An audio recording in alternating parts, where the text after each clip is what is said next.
Welcome to Honeybee, real stories of love, lies, and betrayal, where every truth stings. Let's begin. My name is Charles. When my wife's lawyer tried to portray me as the worst father imaginable during our custody battle, neither he nor my wife had the slightest idea of what was about to happen. I watched her face carefully as she nodded in agreement with every harsh word he spoke. She was confident, truly convinced, that she would be walking out of that courtroom with full custody of our 8-year-old son, Ben. What she didn't realize was that I had been preparing for that exact moment since Ben was 5 years old. And soon, they were about to be blindsided. But before I explain what unfolded in that courtroom, let me take you back to how we got there in the first place. Lauren and I had been married for 10 years, and for most of that time, our relationship was filled with conflict. These weren't the ordinary disagreements that couples usually work through, but constant, heated fights about money, about my work, and about the future she thought she deserved. She would remind me often that I wasn't providing the kind of life she wanted. She compared me to her friend husbands, men who earned more, drove nicer cars, and took their families on fancy vacations. I worked as a transmission specialist at a local auto repair shop on the south side of town. The pay wasn't glamorous, but it was steady. After taxes, I earned enough to cover rent on our modest 2-bedroom apartment, buy groceries, keep up with utilities, and still have a little left over. But Lauren never saw it that way. What she saw were the grease stains on my hands and a uniform with my name stitched on it. A constant reminder in her eyes of how little status I carried. She felt embarrassed by me. Our arguments became worse after Ben started school. At school events, she would point out other fathers and make comments about how our lives could look different if only I were more like them. She began going out more frequently with her friends, staying out late, and coming home with stories about the men they met at bars and restaurants. One night, during a particularly explosive argument, I told her I wasn't going to tolerate her disrespect anymore. That's when she admitted she had met someone else, a man in commercial real estate, who, according to her, could give her the kind of life she believed she was owed. 2 weeks later, she filed for divorce. Since we rented our apartment and had no major assets, there wasn't much to fight about financially. We had about $9,000 in savings, no house, and my decade-old Honda Civic wasn't exactly worth arguing over. But I knew, without question, that Lauren would fight tooth and nail for custody of Ben. And the truth was, she had a strong case against me. For the first 5 years of Ben's life, I was hardly around. I regularly worked 60-hour weeks, sometimes more.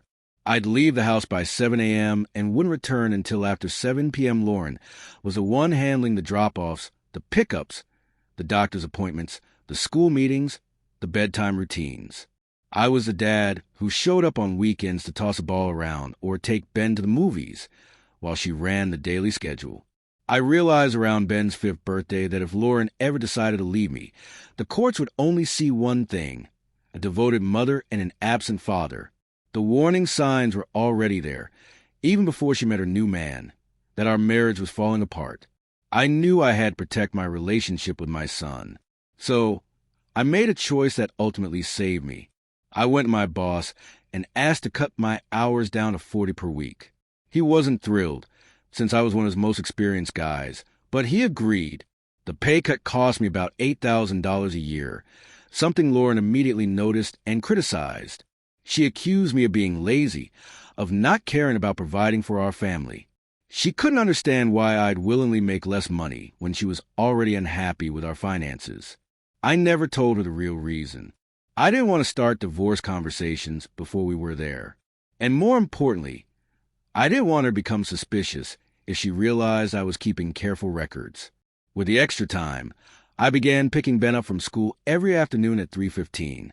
His teacher quickly got used to seeing me in the pickup line instead of Lauren.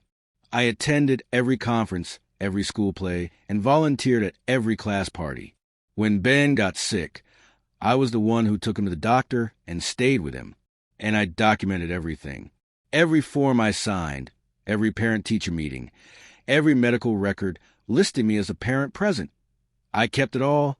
I snapped photos of us at school events, baseball games, and even during homework at the kitchen table.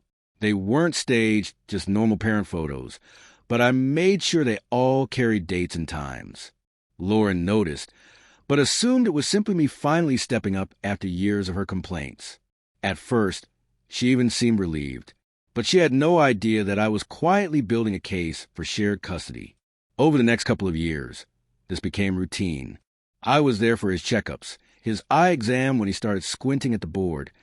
Even the day the school nurse called because he scraped his knee, I was the one who left work to pick him up. I built relationships with his teacher, his coach, and his doctors. Everyone in Ben's life knew me as a reliable parent. By the time Lauren officially filed for divorce, I had already been Ben's primary daily caregiver for more than 2 years. Still, Lauren's lawyer was ruthless. In court, he painted her as a devoted mother raising Ben alone while I disappeared into my job. He mocked my profession, calling me a low-level mechanic, as if my work made me less of a father. He even brought up the time I missed my mother-in-law's funeral to suggest I was selfish and unreliable. Sitting there while he attacked my character was humiliating. I could feel my face burning with anger and shame.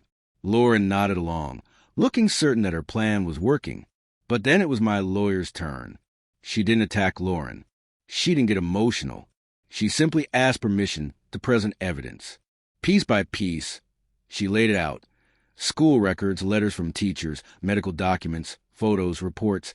3 solid years of proof that I am a consistent, present parent in Ben's life. I watched Lauren's confidence vanish. She leaned into her lawyer, whispering frantically, as each piece of evidence proved her assumptions wrong. Her lawyer tried to argue that my involvement was sudden and strategic, but my attorney countered with timelines showing my commitment began years before Lauren filed. She highlighted the fact that I had willingly taken a pay cut to spend more time with my son. When the judge asked if Lauren's lawyer had any evidence contradicting mine, he had none. Lauren had never bothered to document her parenting. She assumed being the mother would be enough. The judge recessed for half an hour to review everything. Lauren sat huddled with her lawyer in tears. She had walked into court expecting full custody and was now staring at a 50-50 arrangement. When the judge returned, she ruled in my favor. Shared parenting, alternating weeks, equal involvement. She stated clearly that while Lauren had been the primary caregiver in Ben's early years, the last 3.5 years proved I had taken over that role. She emphasized that Ben's best interests were served by keeping both parents actively involved. Lauren broke down.